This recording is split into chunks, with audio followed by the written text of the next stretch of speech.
अस्सलाम वालेकुम नाजरीन, मैं मरीम फातिमा तेलंगाना न्यूज़ स्टूडियो में आप सबका इस्तकबाल करती हूँ। आइए नजर डालते हैं आज की अहम सुर्खियों पर। गैंगस्टर से सियासतदान बनने वाले मुख्तार अंसारी को 10 साल कैद की सजा। गैंगस्टर से सियासतदान बनने वाले मुख्तार अंसारी को 10 साल कैद की सजा। अतीक अहमद की तरह मुझे भी गोली मार दी जाएगी, आजम खान का सनसनीखेज बयान। हैदराबाद में धुआंधार बारिश, लड़की मेनहोल में गिरकर हलाक। महाराष्ट्र के लातूर में गांव रक्षकों की जानिब से एक मुसलमान ड्राइवर को सर पर टोपी पहनकर गाय के सामने झुकने पर किया गया मजबूर। बीजेपी ने तेलंगाना सेक्रेटेरिएट पर ट्वीट करके फिरकावाराना रंग दिखाया। भारतीय जनता पार्टी ने हफ्ते के रोज अपने हकीकी फिरकावाराना रंग दिखाते हुए एक बार फिर एक ट्वीट में जो नए तेलंगाना सेक्रेटेरिएट पर मजहबी जज्बात को भड़काने की कोशिश करता है, ये ट्वीट जिसने कुछ ही देर में बीजेपी को अपने फिरकावाराना एजेंडे के लिए भगवा पार्टी में बदल डाला।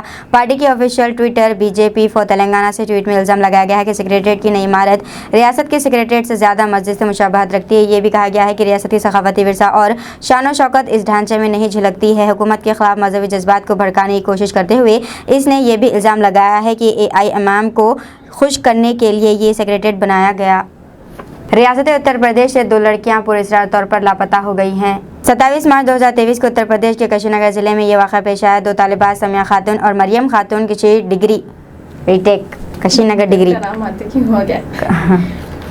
27 मार्च 2023 को उत्तर प्रदेश के कुशीनगर जिले में यह वाक़या पेश आया है। 2 तालिबात समिया खातून और मरियम खातून कुशीनगर डिग्री कॉलेज में ज़ेर तालीम थी। वो दाखिला सर्टिफिकेट के लिए कॉलेज में गई हुई थी कि लापता हो गई। इनके फ़ोन भी बंद हुए। लड़कियों के अरकान ख़ानदान ने अगवा का शुबा ज़ाहिर किया है और पुलिस से शिकायत की है कि इन्होंने इल्ज़ाम लगाया कि पुलिस इस मामले में कार्रवाई नहीं कर रही है। मामला आपका? मेरा मामला यह है कि मेरी बच्ची सुमैया खातून उसके साथ मरियम खातून ये दोनों एक साथ 27/3 से गायब हो गई हैं। कैसे गायब हो गई हैं? इन दोनों को हम लेकर के गए थे कुशीनगर डिग्री कॉलेज में प्रवेश पत्र लेने के लिए। अंदर हम जब छोड़ दिए हैं इनको ले आकर प्रवेश पत्र लेने के लिए, तो हम गेट पर आकर के हम खड़े हो गए हैं। 3-4 घंटा जब गुजर गया तो फिर हम अंदर जब गए हैं तो हमारी बच्चियाँ जब नहीं मिली हैं तो उनके नंबर पे हम जब टेलीफोन किए हैं तो मोबाइल जो है स्विच ऑफ बता रहा था। फिर हम 5-6 बजे तक जो है वहाँ तलाश करते रहे। जब ये बच्चियाँ नहीं मिली उसके बाद हम पुलिस थाने में जाकर के कंप्लेन हम किए कि हमारी बच्चियाँ गायब हो गई हैं और आज तक थाने से कोई कार्रवाई नहीं हुई है। हम थाने पर रोज़ाना ही जाते हैं, थाने वाले कहते हैं, थाने वाले भगा देते हैं हमको। क्या कहते हैं वो लोग? हम कहते हैं कि कार्रवाई हो रही है, कार्रवाई हो रही है, और आज तक कोई कार्रवाई नहीं हुई। घर में लगी आग, बेटी की शादी के लिए जमा रकम और सामान जलकर खाकिस्तान। तफसीलात के मुताबिक निर्मल शहर के वार्ड नंबर 23 महले हनुमान जी गुट्टे में के रात अतिया बेगम नामी खातून के मकान में शॉर्ट सर्किट की वजह से आग लग गई। यह हादसा उस वक्त पेश आया जब मकीन शादी की तकरीब में शिरकत के लिए गए हुए थे। पड़ोसियों ने फौरी आग बुझाने का काम किया और फायर इंजन को तलब किया गया। तब तक मकान मुकम्मल तौर पर जलकर खाकिस्तान हो गया था। बताया गया है कि शॉर्ट सर्किट के बाद मकान का पूरा सामान, मकान के दस्तावेजात, कपड़े, खाने पकाने का सामान के अलावा अतिया बेगम की लड़की की अनकरीब होने वाली शादी के लिए जमाशुदा रकम और सामान भी जलकर खाकिस्तान हो गया। इस वाक़े की इत्तला मिलते ही सदरनशीन बल्दिया निर्मल जी ईश्वर, मुतालिका वार्ड काउंसलर सैयद ज़हीर अहमद, नुमाइंदा रुकन बल्दिया एम प्रदीप, कांग्रेस गलती कायदीन Syed Arjumand Ali, district minority chairman Junaid Memon व दीगर ने मुकामी वाक़े पर पहुँच कर मुआयना किया। इस मौके पर सदरनशीन बल्दिया निर्मल जी ईश्वर ने इस वाक़े की रियासती वज़ीर जंगलात व माहौलियात कानून व इंडोमेंट इंद्र किरण रेड्डी के इल्म में लाते हुए हुकूमत की जानिब से इमदाद फराहम करने का तयक़ुन दिया। सैयद अर्जुमंद अली ने मुतासरा ख़ानदान को 10,000 रुपये और नुमाइंदा काउंसलर एम प्रदीप ने 5,000 रुपये की माली इमदाद की। इस मौके पर समाजी कारकुन तैयब बिन सलाह ने अहले खैर हज़रात से मुतासरा ख़ानदान के लिए माली इमदाद करने की अपील की। तहसील ऑफिस RI श्रीदेवी ने मौके पर वारदात पहुंचकर तफसीलात हासिल की।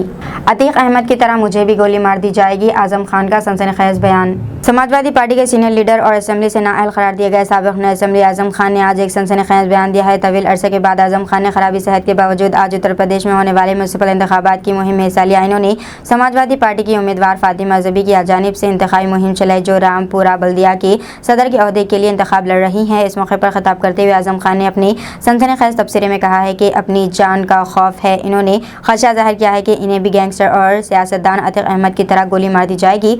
आप मुझसे और हमारे बच्चों से क्या चाहते हैं? क्या आप चाहते हैं कि कोई आए और हमारे सर में गोली मार दे? इन्होंने कहा कि निज़ाम हिंद को बचाओ और क़ानून को बचाओ, हम वोट देंगे, ये हमारा पैदाइशी हक़ है, लेकिन वो भी हमसे दूर जा रहा है। अगर इसे तीसरी बार छीन लिया जाए तो शायद हमें सांस लेने का भी हक़ नहीं रहेगा। इन्होंने असेंबली पुलिस से इन्हें नाअहल करार देने के मामले का भी जिक्र किया। इससे कबल आजम खान रामपुर सदर हल्के से MLA मुंतखब हुए थे। अप्रैल 2019 में रामपुर में होने वाली इंतखाबी मुहिम में वज़ीर आज़म नरेंद्र मोदी और यूपी के चीफ मिनिस्टर योगी आदित्यनाथ के खिलाफ संगीन इल्ज़ामात लगाने पर आजम खान के खिलाफ मुकदमा दर्ज किया गया था और बाद में अदालत ने इन्हें जेल की सजा सुनाई, जिसके फौरी बाद इनकी असेंबली की रुकनीत खत्म कर दी गई। क्या चाहते हो? चाहते हो कोई आया कन्वर्ट का गोली चला गया? बस इतना ही तो रह गया है। बचा लो आज भी, निजाम हिंद को बचा लो, कानून को बचा लो। कुछ नहीं देना है आपको, सिर्फ अपने आप को हौसला देना है। जहां रोके जाओ वहीं बैठ जाओ, आगे बढ़ेंगे, वापस नहीं जाएंगे। वोट डालेंगे, यह हमारा पैदाइशी हक है और इस हक को हमारे 2 बार छीना गया है। अगर तीसरी बार छीना गया तो जान लेना शायद सांस लेने का हक भी बाकी नहीं रह पाएगा। महाराष्ट्र के लातूर में गौरक्षकों की जानिब से एक मुसलमान ड्राइवर को सर पर टोपी पहनकर गाय के सामने झुकने पर मजबूर किया गया। ये वीडियो सोशल मीडिया पर वायरल हो गया है। इस वीडियो में देखा जा सकता है कि हजूम में बना तौर पर मुतासरा शख्स को मारा पीटा। जिस वक्त ये वाक़या पेश आया उस वक्त वहाँ मुलाजिमीन पुलिस मौजूद थे। सर पर टोपी पहने और गाय के सामने झुकने पर मजबूर करने की वीडियो सोशल मीडिया पर मंजर-ए-आम पर आने के बाद लोगों में गम व गुस्से की लहर दौड़ गई है। टाइम्स ऑफ इंडिया के मुताबिक लातूर के SP सौम्य मंडे ने 2 कांस्टेबल्स और 3 होमगार्ड्स के खिलाफ कार्रवाई की जो बिना तौर पर हमले के वक्त मौजूद थे। पुलिस शिकायत दर्ज कराई गई है। शिकायत में ड्राइवर पर हमला करने वाले गौ रक्षकों के खिलाफ कार्रवाई का मुतालबा किया गया है। बताया गया है कि ड्राइवर 23 अप्रैल को पड़वा की जानवरों की मंडी से जुमला 15 मवेशी एक मिनी ट्रक में ओस्टा मंडी ले जा रहा था। इसके पास मवेशियों की तिजारत के लिए तमाम जरूरी कानूनी कागजात थे, लेकिन मंडी पहुंचने से पहले ही इसे रोक लिया गया। पुलिस मौके पर पहुंच गई। कानूनी दस्तावेजात के बावजूद ड्राइवर के खिलाफ जानवरों पर जुल्म करने पर FIR दर्ज कराई गई।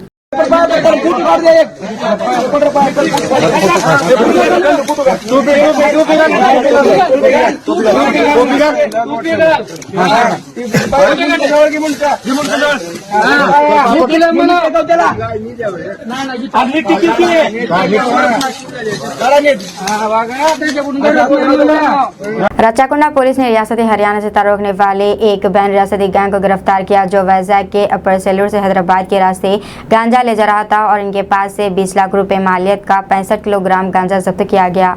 हरियाणा के 4 नौजवान हैदराबाद के बोइनपल्ली में पैकेज एंड मूवर्स में काम कर रहे हैं। तफ्तीश पर पुलिस को मालूम है कि नौजवान आंध्र प्रदेश के अपर सेलूरू इलाके के एक शख्स से आसानी से पैसा कमाने के ख्याल से राब्ता कर रहे थे। मलकाजगिरी SOT पुलिस को एक इत्तला मिली। अब्दुल्लापुर में पुलिस के ताउन से इस गैंग को पर्दाफाश किया गया। रचाकुंडा के कमिश्नर DS चौहान ने मीडिया को बताया कि रियासती हरियाणा से ताल्लुक रखने वाले 3 अरकान को गिरफ्तार किया गया है और इनके पास से 65 किलोग्राम गांजा जब्त किया गया, जिसकी मालियत तकरीबन 20 लाख रुपए है। DS चौहान रचाकुंडा कमिश्नर ने मीडिया से बात करते हुए मज़ीद तफसीलात बताई।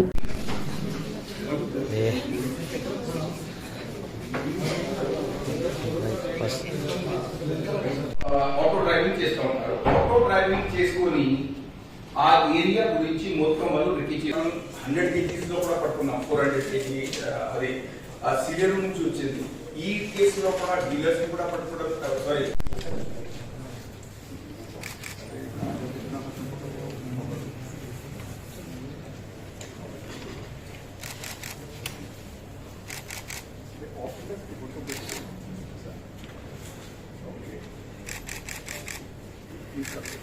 ఓకే కరెక్ట్గా బ్రీఫ్ గా చెప్తాను బాబు అప్పటి నుండి కంటిన్యూస్ గా చైన్ స్ట్రెచ్ ఎక్కడైనా ఉంటే తప్పించుకొని వాళ్ళు పోకూడదు, త్వరగా పట్టుకోవాలి. ఫస్ట్ ఆఫ్ ఆల్ జరగకూడదు ప్రివెంటివ్ స్టెప్స్. సో ఒక 2 విషయాలు మీకు ఫస్ట్ ఆ ప్రివెంటివ్ స్టెప్స్ గురించి చెప్తాం, మనం ఏం చేయకపోతాం దాని గురించి చెప్తాం, దాని తర్వాత ఈ 3 కేసుల గురించి బ్రీఫ్గా చెప్తాం.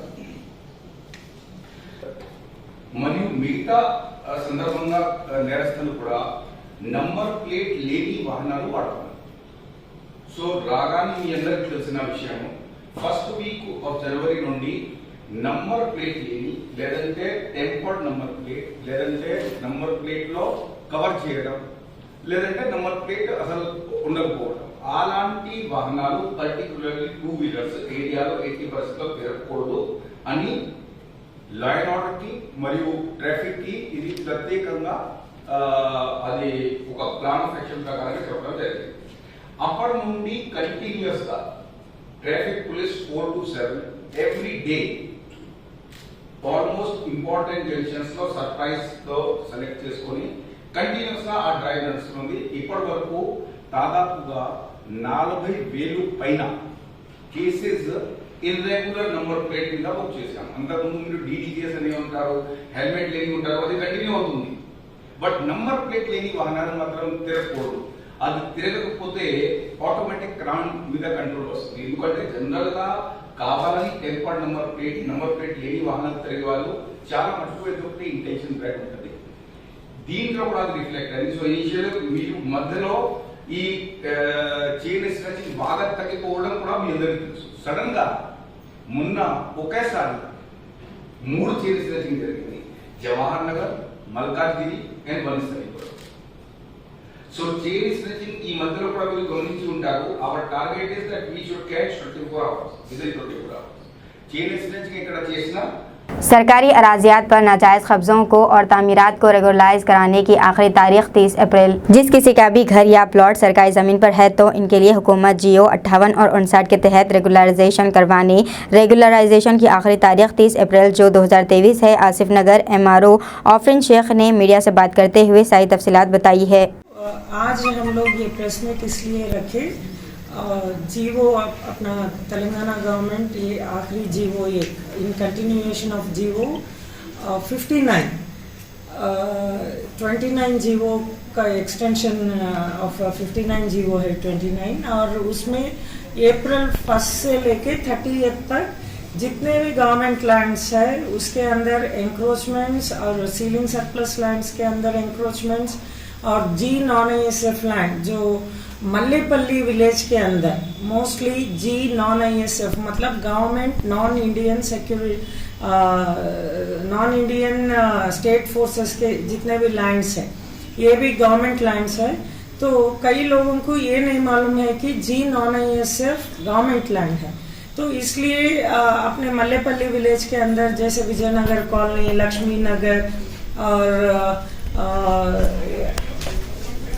शांति नगर, गोकुल नगर, बाजार घाट का थोड़ा हिस्सा और महावीर हॉस्पिटल के सराउंडिंग एरियाज में AC गार्ड्स, मासाब लाइन्स, मासाब टैंक और मल्लेपल्ली एरिया का जो हिस्सा है वो एरियाज पूरे जी नॉन ISF के अंदर कवर हो गए।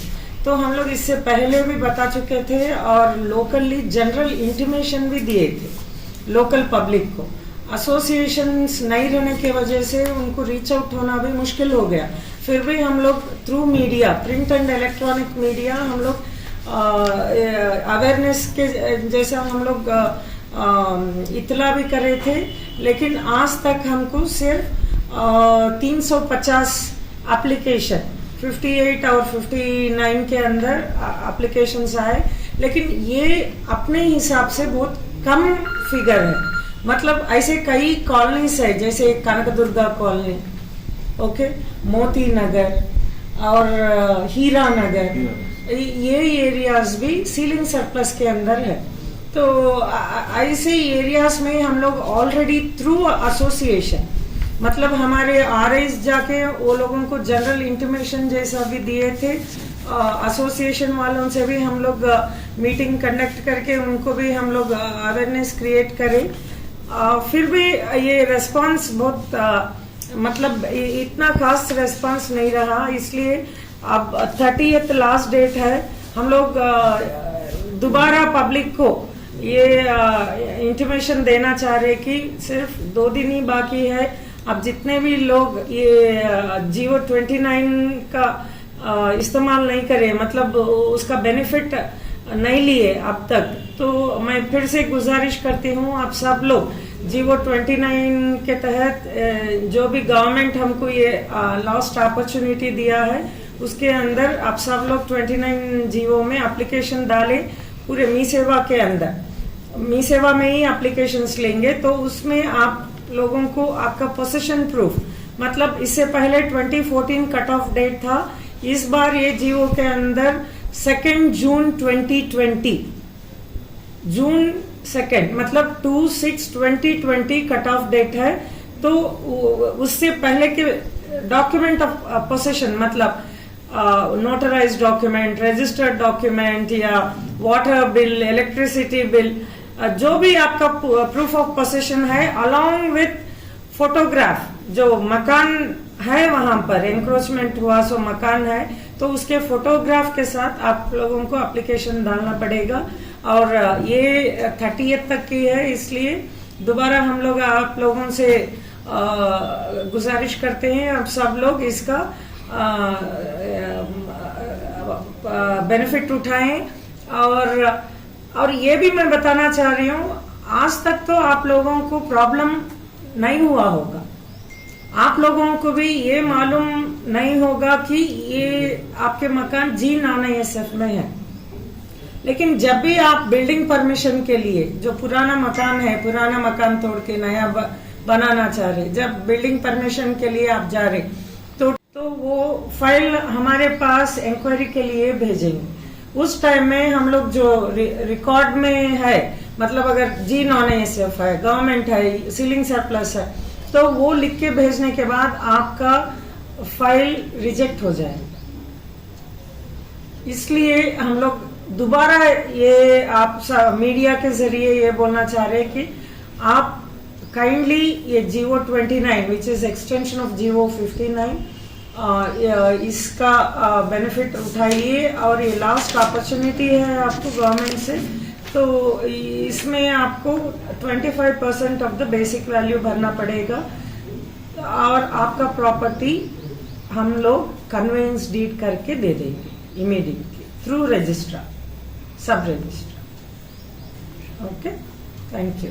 अगर आपको कुछ भी क्लैरिफिकेशन होना है तो आप मंडल ऑफिस आइए, हमारे नायब साहब है, दोनों नायब साहब है, मैं हूँ और हमारे स्टाफ भी है, आपको सही गाइड करेंगे। अगर आपको ये भी चेक करना है कि आपका लैंड किस में आ रहा, वो भी आप चेक कर सकते हैं। अगर गवर्नमेंट लैंड, सीलिंग लैंड या G9SF है, उसके अंदर हम लोग क्लैरिफिकेशन देने के बाद उसके हिसाब से आप एप्लीकेशन डाल सकते हैं। लेकिन ये काम आपको बहुत जल्दी करना पड़ेगा, 30th लास्ट डेट है, 30th ऑफ अप्रैल। गैंगस्टर से सियासतदान बनने वाले मुख्तार अंसारी को 10 साल कैद की सजा सुनाई गई। रुकन असम्बली कृष्णा नंदराय कत्ल मामले में मुख्तार अंसारी को 10 साल कैद की सजा सुनाई गई है। इसके साथ ही इन पर 5 लाख रुपए का जुर्माना भी अदा किया गया है।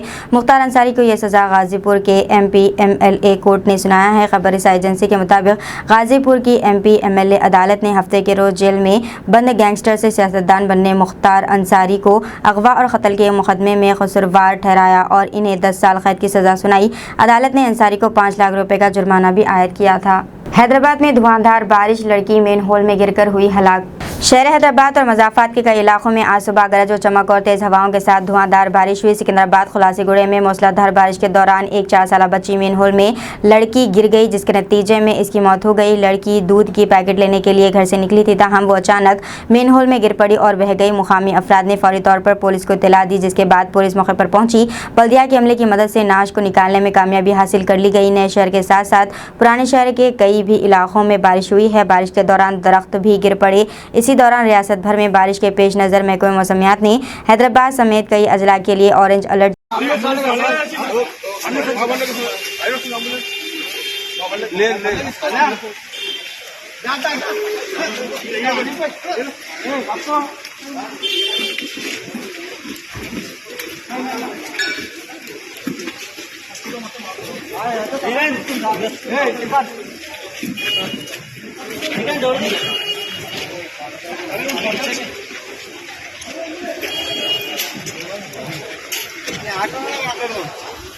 हैदराबाद में आज सुबह मूसलाधार बारिश, मज़ीद बारिश की पेश क़यासी।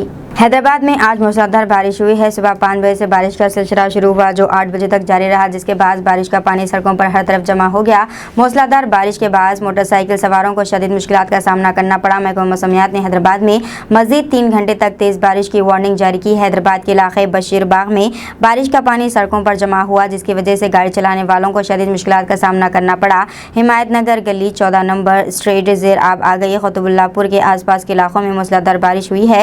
बड़ापुल पीरजादी गुड़ा के इलाके मुतासर हुए हैं। सिकंदराबाद और कंटोनमेंट के इतराफ के इलाकों में वक्फन बारिश हुई है। चंदानगर, मियाँपुर, माधापुर और गच्चीबौली, नामपल्ली, एबिड्स, कोठी, चादरघाट, मलकपेट, सईदाबाद, कंचनबाग, चंद्रानगुट्टा, चांदमीनार, फलकनुमा और पुराने शहर के कई इलाकों में शदीद बारिश हुई है। सबसे ज़्यादा बारिश सिर्फ 1 घंटे में हिमायतनगर के इलाके 77 मिलीमीटर रिकॉर्ड हुई है। बाकी इलाकों में हुई बारिश की तफसीलात ऊपर की जदोजहद में जारी है। హైదరాబాద్ లో పలు చోట్ల భారీ వర్షం కురిసిన పరిస్థితి అయితే ఉంది. హైదరాబాద్, అమీర్పేట్, గంజాగుట్ట, అదేవిధంగా లింగంపల్లి, షేర్లింగంపల్లి, అదేవిధంగా ఇటు నాంపల్లి ఈ ఏరియాల్లో చూసుకుంటే విస్తారంగా వర్షాలు కురిసినట్టు స్పష్టంగా అర్థమవుతున్న పరిస్థితి ఉంది. మనం చూసుకోవచ్చు లోతట్టు ప్రాంతాలు పూర్తిగా జలమయమయ్యాయి. రోడ్లపై నీళ్లు వచ్చిన పరిస్థితి ఉంది. అయితే హైదరాబాద్ నగరంలో వరద నీరు వెళ్ళడానికి ప్రత్యేకంగా లేకపోవడంతో రోడ్లపైనే నీరు నిలిచి ఉన్న పరిస్థితి ఉంది. దీంతో కొన్ని చోట్ల ట్రాఫిక్ ఇబ్బందులు కూడా తలెత్తున్న పరిస్థితి అయితే ఉంది. ఈ నిబంధనలు మనం చూసుకోవచ్చు. ఉదయం వేళల్లో బయటికి వెళ్ళిన వారంతా కూడా కొంచెం ఇబ్బందికరమైన పరిస్థితిని ఎదుర్కొంటున్న పరిస్థితి ఉంది హరిత. అయితే రాబోయే 2-3 రోజుల పాటు కూడా ఇదే రకమైన పరిస్థితి ఉండే అవకాశం ఉందని చెప్పి హైదరాబాద్ వాతావరణ శాఖ అధికారులు చెప్తున్నారు. మనం చూసుకోవచ్చు గాలి ద్రోణి ప్రభావం కారణంగానే తెలంగాణ వ్యాప్తంగా కూడా విస్తారంగా వర్షాలు కురుస్తున్నాయి. అయితే ఇదే రకమైన పరిస్థితి రాబోయే 2-3 రోజుల పాటు ఉండే అవకాశం ఉందని చెప్పి హైదరాబాద్ వాతావరణ శాఖ అధికారులు చెప్తున్నారు హరిత. ఎస్ విక్రమ్, దాదాపు ఇంకా 3 రోజుల పాటు కొనసాగే అవకాశం ఉన్నాయని కూడా వాతావరణ శాఖ కూడా ముందుగానే హెచ్చరిస్తోంది. ఒకవేళ ఈ వర్షాలు కొనసాగినా కూడా ఒక పక్క చూసుకుంటే ట్రాఫిక్ కు ఎక్కువగా అవస్థలు పడతారు ప్రజలు. మరి అధికారులు కూడా దీన్ని ఉద్దేశించి ఎటువంటి జాగ్రత్తలు తీసుకోబోతున్నారు? హరిత, మనం చూసుకోవచ్చు తెలంగాణ వ్యాప్తంగా కూడా ఈ మహాకాల వర్షాలు కురుస్తున్నాయి. కొన్ని చోట్ల రైతుల పంటలు దెబ్బతిన్న పరిస్థితి ఉంది. हैदराबाद नगरम लो चूसुकुंटे प्रतिसारी కూడా వర్షం పడింది. हैदराबाद की तूफानी बारिश में शहर के बाज़ मुकामात पर कारें और मोटर गाड़ियां पानी में बह गईं। हैदराबाद में आज तूफानी बारिश हुई जिसमें शहर के कई इलाके ज़ेराब आ गए और सड़कें तालाब में तब्दील हो गई। सड़कों पर पार्क की हुई कारें और मोटर गाड़ियां पानी में बह गईं। कई मुकामात पर कारें और गाड़ियां पानी में तैरती हुई मंजर आम आई। सुबह 5 बजे से बारिश का सिलसिला शुरू हुआ जो 8 बजे तक जारी रहा, जिसके बाद बारिश का पानी सड़कों पर हर तरफ जमा हो गया। मूसलाधार बारिश के बाद मोटरसाइकिल सवारों को शदीद मुश्किलात का सामना करना पड़ा। महकमा मौसमियात ने हैदराबाद में मजीद 3 घंटे तक बारिश की वार्निंग जारी की है।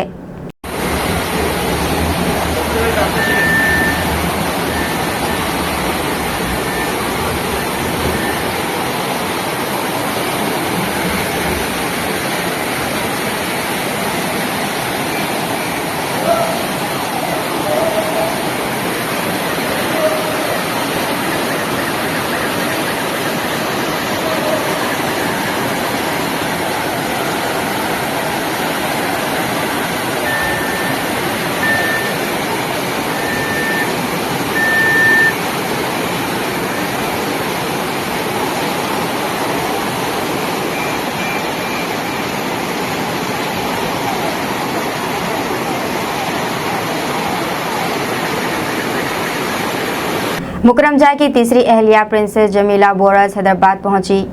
आसिफजा सामिन नवाब मीर बरकत अली खान मुकरमजा बहादुर की तीसरी अहलिया प्रिंसेस जमीला और इनकी दुख्तर प्रिंसेस जरीन की हैदराबाद में आमद पर इन्होंने तारीख़ मक्का मस्जिद पहुंचकर मरहूम मुकरमजा बहादुर की मज़ार पर चादर गुल पेश किया और फातिहा ख्वानी की। तुर्की नज़ात प्रिंसेस जमीला मरहूम आसिफजा सामिन की तीसरी अहलिया हैं। मुकरमजा के इंतकाल के बाद पहली मरतबा वो अपनी दुख्तर का साथ हैदराबाद पहुँची और खिरात पेश किया। खतीब मक्का मस्जिद मौलाना हाफिज़ रिजवान कुरैशी ने दुआ की और जनाब अब्दुल खदीर सिद्दीकी सुपरिटेंडेंट मक्का मस्जिद ने इंतजाम किए। दीजिए नाज़रीन, मेरी फातिमा को इजाज़त, मिलते हैं अगले न्यूज़ बुलेटिन में। साथ ही साथ हमारे चैनल को लाइक, शेयर और सब्सक्राइब करना ना भूलें।